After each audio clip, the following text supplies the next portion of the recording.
Hey, Friendo, Steve here. And Larson. And welcome back to the annual 2021 edition of the Friendo Awards. Here we are back doing Friendo Awards before the Oscars, kind of. When are the Oscars, Larson? I don't remember. Have the Golden Globes even happened yet? I don't know. I don't think they I have. have no idea. I don't know when any of this stuff happens. I don't really follow movies anymore. I only follow professional wrestling. That's what we're talking about here today. Woo! The absolute best in the world of professional wrestling in the year 2020. About a couple months ago. Feels like forever ago that 2020 It does. A couple months ago, we announced our nominees. We put those nominees up to a vote. So our wonderful Friendoverse could select the winners this year. We're here to announce the winners. We're also here to debate the inductees. And select. The inductees of this year's class of the Going in Raw Hall of Fame. And, of course, to announce our Going in Raw wrestler of 2020. Ring right here. So that's just different than of course, late last year we announced that Sasha and Bailey, we thought they were the best wrestlers of 2020. The Going in Raw wrestler of the year, a.k.a. the Baron Corbin Award, is something different. Yeah, it's basically what is the most going in Raw wrestler there is, meaning inadvertently cartoonish, character-wise. Is this person a bit of a mess, a fool, a dullard? What do they do inside and outside the ring that gives us, ironically, or maybe not, fits of laughter?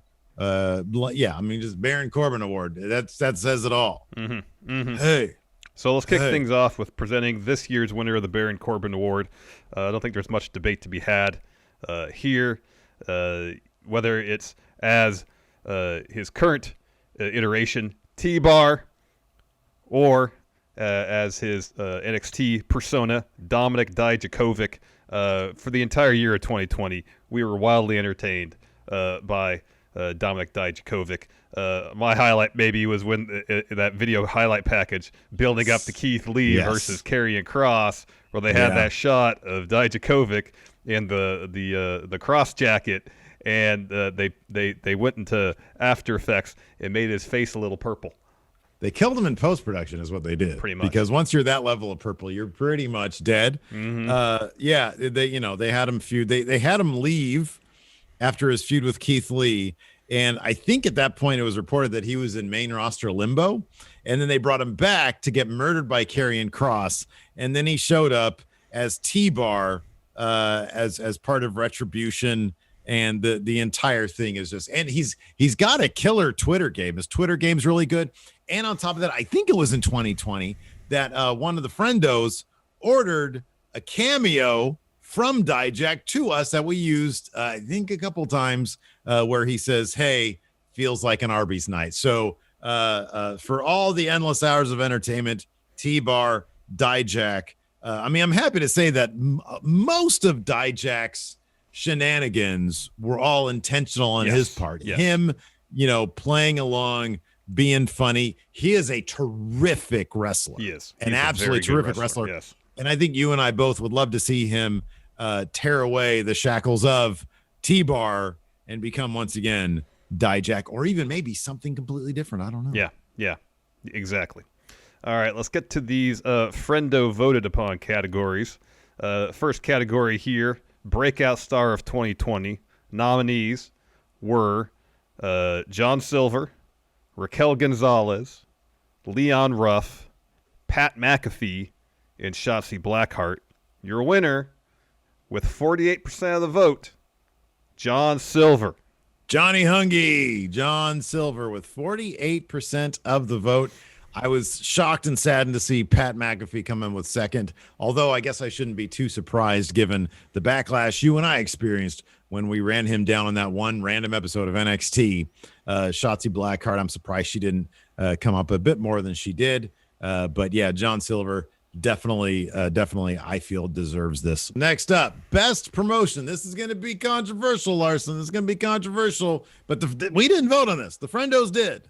The nominees are NXT, AEW, WWE, New Japan Pro Wrestling, Impact Pro Wrestling. And the winner is, with a whopping 67% of the vote. People have spoken. The only promotion to have ever officially sponsored Going In Raw, All Elite Wrestling, with 67% of the vote. Even if we had done, as some people suggested, lumped NXT and WWE into the same category, that would only put WWE at 28%, which isn't even half of what AEW got. Dominant victory by AEW. Yeah, sure, they've had their ups and downs over their first year and change as a promotion, but in terms of the most consistently enjoyable wrestling show on a week-to-week basis, there's two contenders. There's Dynamite and there's SmackDown. And while SmackDown is usually pretty good, I feel like AEW Dynamite is by and large the more fun, spontaneous feeling show. Did you rig this? No. Oh wow. No, I mean, I don't necessarily agree with this outcome, but I'm glad the Friendos were able to give their voice. Your favorite show, NXT, they finished in second, 22%. That's a strong showing. Yeah, I don't have a horse in this race. I don't really care what people. If this is what you guys like, that's what you guys like. Yeah, I think people have fantastic. spoken. People have spoken. Yeah, but yeah. Anyways, next category let's see here. Is Tag Team of the Year nominees: FTR, Street Profits, The North, Kenny Omega and Hangman Page, Sasha Banks and Bayley. The winners: Kenny Omega and Hangman Page. They told one hell of a story over the course of 2020. Them as tag champs, their eventual and inevitable breakup, launching Kenny back into the main event scene in AEW. Now he's champion and doing some awesome work. Hangman Page, throughout the years, done some great, incredibly subtle character work that's continuing on. I'm hoping, and I'm pretty sure it's going to eventually lead to him getting that title off of Kenny at some point in 2021. But this partnership, this storyline, really the building blocks for that, the culmination of that story down the line. Fantastic stuff. Yeah, it's really good stuff. I'm glad that Sasha and Bayley came in number 2. They were my pick for this particular award. Yeah, they did great work throughout the year. Absolutely fantastic work. Yes, they did great work. Next up, Feud of the Year. Our nominees are Edge versus Randy Orton, Sasha Banks versus Bayley, Adam Cole Bebe versus Pat McAfee, Roman Reigns versus Jey Uso, and Cody versus MJF. And the award goes to Sasha Banks versus Bayley with a whopping 42% of the vote. After that came Roman Reigns versus Jey Uso with 29% of the vote. So, yeah, I think that clearly this was Feud of the Year material here. Sasha Banks versus Bayley. We saw this play out on SmackDown and a couple other promotions, or a couple other WWE promotions anyways, as they were women's tag champions. They went to NXT for a match. Yeah, this was really solid stuff. The only thing lacking here, I feel like fans really could have elevated this to like classic level, but maybe they'll revisit it down the line. Entirely possible. When fans return. Entirely possible. Yeah, some of the best stuff WWE did in 2020 was the run Sasha and Bayley had as tag champs. Of course, that leading to them feuding towards the end of the year. Just fantastic stuff. Congratulations to Sasha Banks and Bayley. Next category, most shocking moment.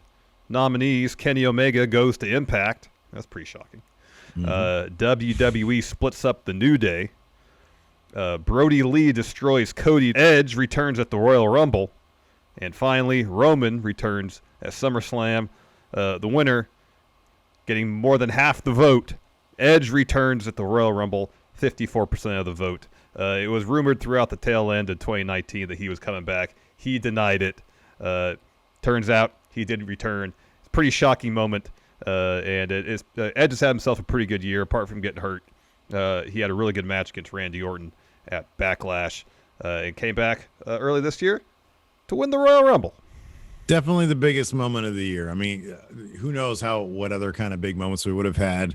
COVID obviously threw a lot of stuff off, but I mean, that worked in Edge's favor here. All right, moving on. Show of the year.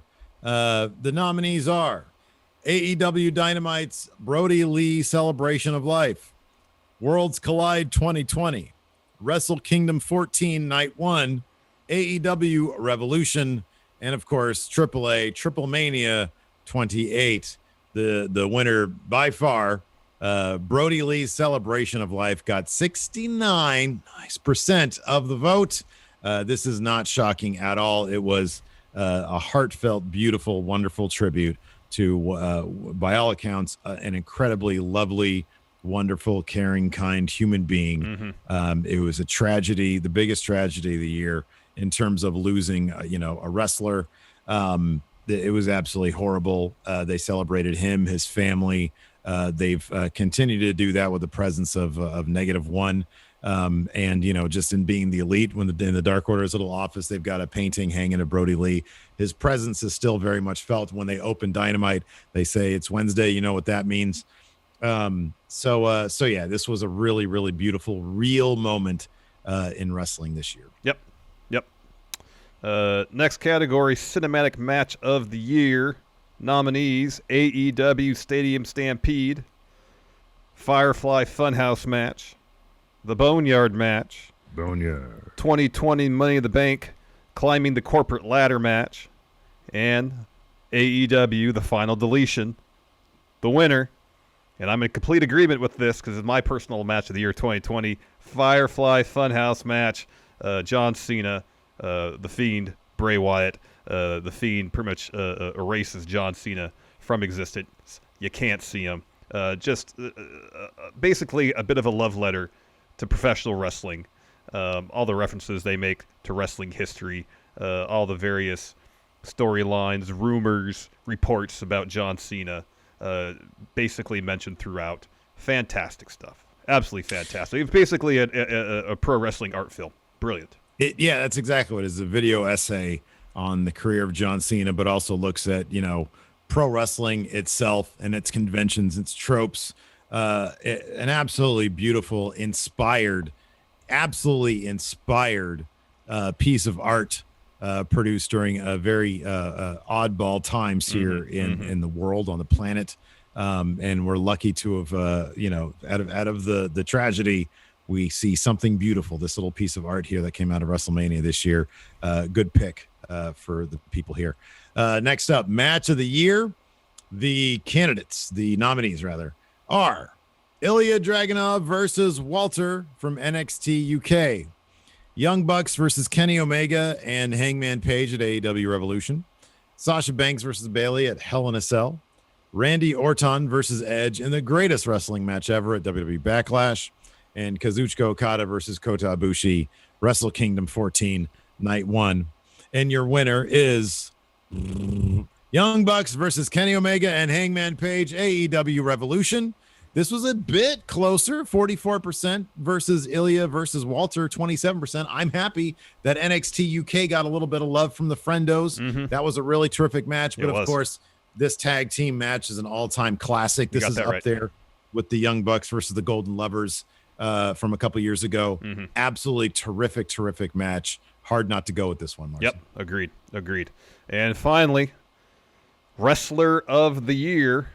Your nominees: Sasha Banks, Asuka, Bayley, Roman Reigns, Randall Keith Orton.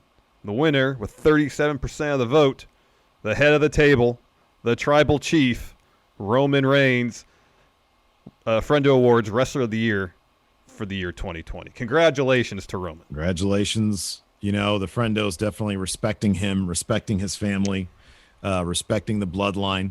There was a little bit of controversy here, Larson. We should point this out. A lot of people took issue with Mox not being here nominated, which I understand. He had a great year, but it's our award show. Moving on. Time now. Oh, best part of the whole show. Time now to talk the Going in Raw Hall of Fame. We do this once a year. Larson, listen here for people who are maybe new to us. This is a star-studded Hall of Fame. Star-studded Hall of Fame. So briefly, the Hall of Fame, our Hall of Fame, the Going in Raw Hall of Fame, is for people who have not yet been inducted into the WWE Hall of Fame. Correct. So can't be there. And they get three options, three. They can be nominated 3 times. Be nominated for induction 3 times, and after 3 times, if they're not clarified, inducted, they're out. These are all clarified wrestlers, Larson. Then they're out. They can't be nominated ever again. If after three nominations they are not inducted, then they can never get in. Never. So the current Going in Raw Hall of Fame, the current the names in the Hall of Fame right now. It's what, the 5th year we've done this? 4th or 5th year we've done this? So excited about this that I can't even talk right now. Yeah, no. Triple H, Vince McMahon, Lex Luger's in our Hall of Fame. Yeah. Paul Heyman, Paige, Minoru Suzuki, Chyna, The Undertaker, The Rock, Goldberg, RVD, CM Punk, DDP, Vader, and Bruiser Brody. What a awesome stacked lineup. Now we each have what, five more nominees that we're going to debate right here. If we both, it takes both of us agreeing for someone to get in. Without that happening, they're not in. It's a committee of 2, and it has to be unanimous. Yes, be unanimous. So, Steve, who is your first nominee for the Going in Raw Hall of Fame class of 2021? I don't think this guy's ever getting into the WWE Hall of Fame. I hope so. I'd like to think so.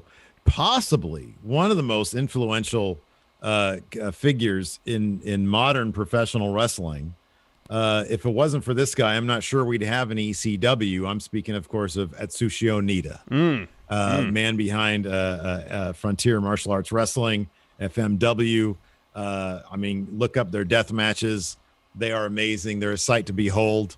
So I'm going to try to get Atsushi Onita inducted into the Hall of Fame. Okay, that's good. That's worth considering. Yeah, for sure. My first name, and if we're in agreement right away, then we'll just say it. Otherwise, we got to debate. Okay, sure. Okay. My first nominee, he hadn't done much for a while, and then recently he showed up in Pro Wrestling Noah and won some championships, signed a 2-year deal, I believe, with Pro Wrestling Noah. One of the all-time greats. In fact, it's in his name. There's a scale named after him for bloody matches, and talk about the Great Muta. I think he'd be a worthy member of the Going in Raw Hall of Fame, the Great Muta. All right, good. That's. I think he's a very worthy contender here. Next up, this man I don't think has ever wrestled an actual match.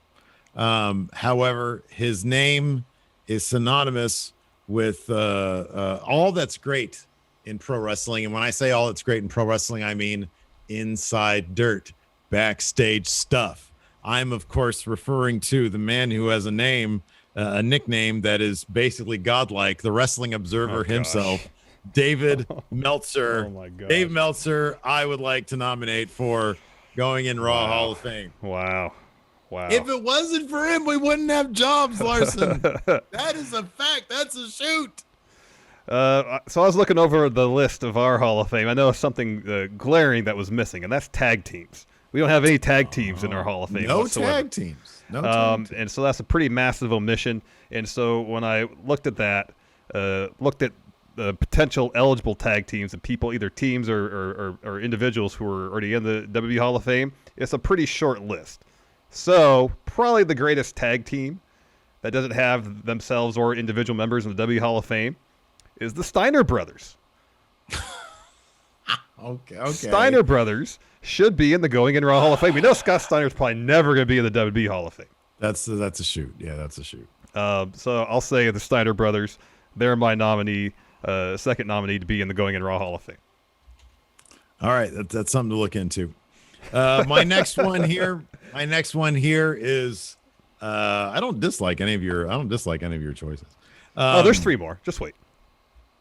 The next one that I have is a legend in the SoCal wrestling scene. He's a man who sadly passed away in 2020. He's a man who looms large in Going in Raw wrestling history. I'm speaking, of course, of Supreme, the XPW wrestler, the king of death matches, who Larson and I saw get burnt alive at an XPW show in 2001 or 2000 or something like that. Supreme. I am nominating him for going in. Okay, Raw. okay. I mean, that's something to think about. Something to think about. My third nominee. It's easy to forget how popular and how actually he was pretty darn good back in the Attitude Era. When we see him now, when he comes to the ring, and he seems like he's already really sweaty and out of breath, maybe suffering some sort of allergy issues constantly. But you go back to the late '90s, early aughts. Shane McMahon was actually doing some pretty great stuff. Oh, wow. Doing all sorts of crazy daredevil, death-defying type spots. He was insanely athletic. He was a very distinct personality during the Attitude Era. And we don't see a whole lot of that now. But, man, during the Attitude Era, him and the Mean Street Posse, they did some good stuff. I'm nominating Shane McMahon to be in our Hall of Fame. Okay. All right. Shane Mac. Definitely under consideration. All right. This is my last one here. Well, you only have 4? Oh, no. I was waiting for you to renominate somebody. Oh, sorry. Okay, all right. Go ahead. Because that's. Yeah. Go ahead. My next one here. Yeah, my next new one.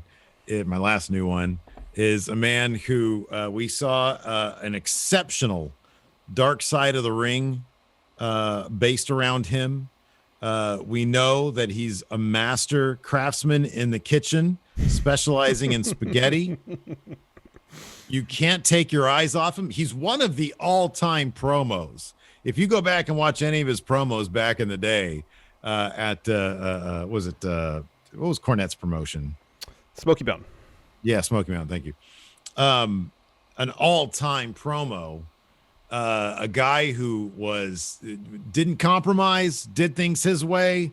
Didn't actually kill anybody in the ring. Not for the lack of trying. New Jack. I'd like to see New Jack in the Going in Raw Hall of Fame. All right. My fourth nominee. During the Attitude Era, WB was actually really good at marketing mainstream stars. One of which is now married to Brock Lesnar. I'm shocked she's not in the WB Hall of Fame. Wow. I'm actually really shocked she's not in yet. Sable. Yeah. All right. You know what? This is the first one in this year. Sable's in. Sable's in. Yeah, I can't agree. I can't agree anymore with that. Sable's great.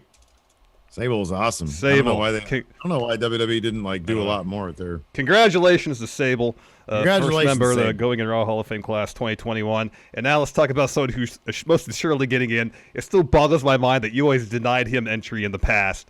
His last year of eligibility, I think we could say without a doubt, if there's any wrestler that really embodies what Going in Raw is all about, it's Sid. Is it Sid? It's Sid. Welcome to the 2021 Going in Raw Hall of Fame. Yeah. Sid is in. That makes me so happy. Sid is finally in. That makes me endlessly happy. Now, one thing we have to point out, this was the last year of eligibility for Sid, yeah. For Sid, but he's in. Yeah. It was also the last year of eligibility for Christian. No. He's only been nominated twice. I can nominate him one more time. I didn't nominate him this year. Is this the third time? You didn't nominate him. I didn't nominate him this year, though. So you can skip a year and then he's still eligible? Yeah. Oh, wow. Yeah. Okay. Well, he better have a really good 2021. That's what I'm hoping for. All right. Okay. All right. Let's start debating these other names. So we have. Let's start with your first nominee, Onita. I understand. Yeah, I understand his influence. Oh yeah. Wouldn't have had ECW without him. Yeah. Wouldn't have had RVD without him. Wouldn't have had Paul Heyman and without him. I think of your four names. I think he's the. All right. Onita's in. Okay. Onita's in. Good. At Sushi Onita, congratulations and welcome to the Going in Raw. Congratulations, deathmatch icon. All right, he's in. Now let's talk Shane O'Mac. Let's talk Shane McMahon.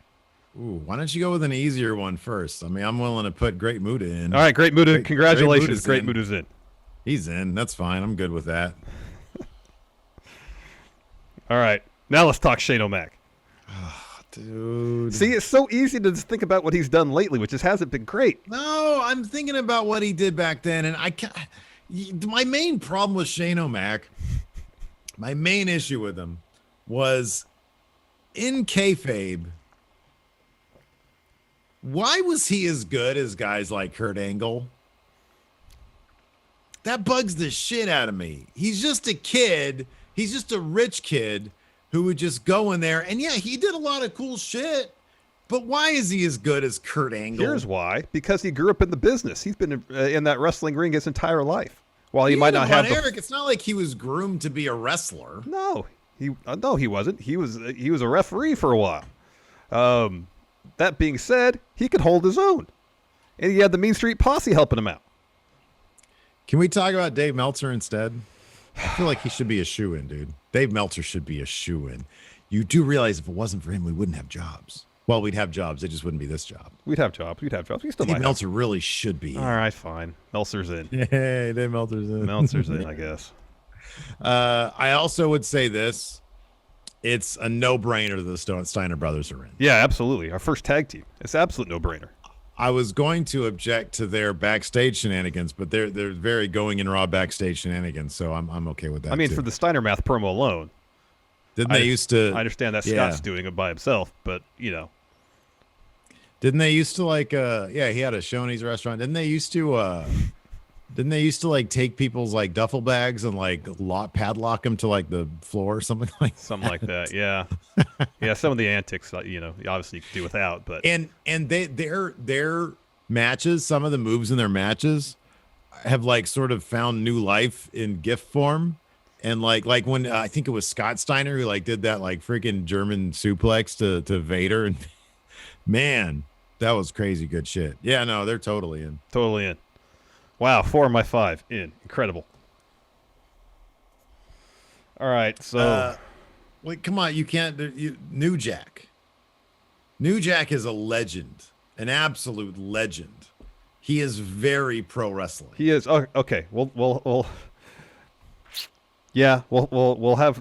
induct New Jack. New Jack, welcome to the Going In Raw Hall of Fame. New Jack. I don't know if we're gonna get much movement on these last two names. I don't think so either. I mean, I respect the hell out of Supreme. Yeah, I know. You know, all respect to him. Yeah. Yeah. You know, it's already a stacked class this year. It is. It's a stacked class. Got 2 more years of eligibility. Just because you don't get in 1 year doesn't mean you're never going to get in. Exactly. So let's recap here. Okay. This year's class, 2021, Going In Raw Hall of Fame. Sable. Sid.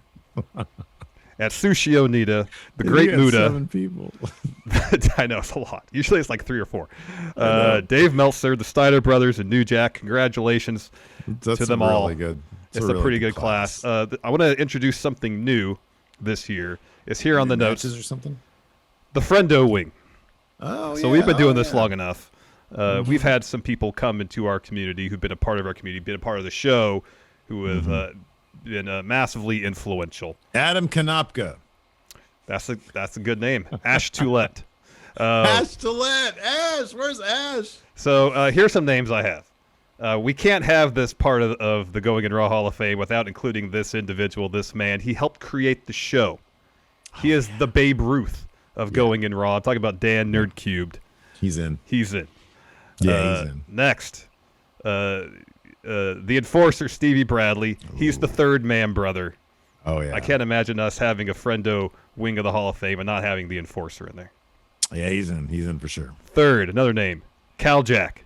He's in. The best host in Going In Raw history, Cal Jack. Yep. And I think if we're going to have a Friendo wing, we got to have the 2 H champions in there. We got to have Adam Mayhem, but we got to have Simon Miller. We'll push on that. We'll push on that for now. I want to see Simon Miller defend that thing a bit more. Simon Miller deserves to be in every Hall of Fame there is.